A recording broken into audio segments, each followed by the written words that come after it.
I want to just tell you how I see the country going and where it's going in the next 2 or 3 weeks and explain why it's the way it is.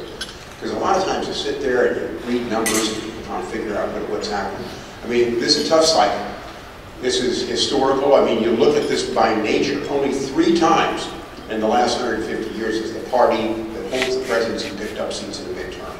I mean, that is, I can give you all the reasons and rationale. Only 3 times, and I was campaign chairman one of them. It's a tough gig. This is a time where people get to kind of balance government.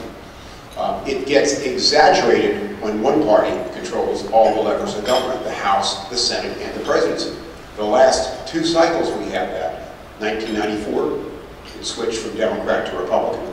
2006, it switched from Republican to Democrat. Voters take that opportunity. Usually the losses are exaggerated over and above what the prognosticators prognosticate, or whatever they do.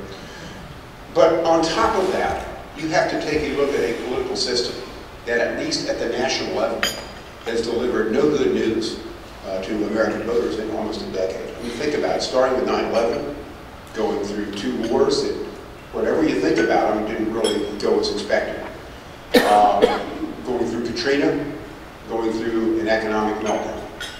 And the political system, at this point, I think people feel just betrayed and angry. Now, they went after my party in 2006 and in 2008. 2006, Frank Wolf and I were the only Republicans standing up in the Washington region after that. 2008, he wanted to go at it again. I was ready to move on the rest of my life, but voluntarily.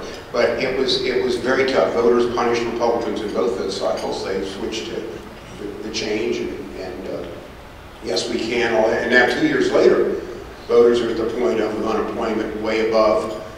With whatever you think of the administration, haven't met expectations on the stimulus and the economy and everything else. And they're not putting the Republicans back in power. They're not even voting for the Republicans.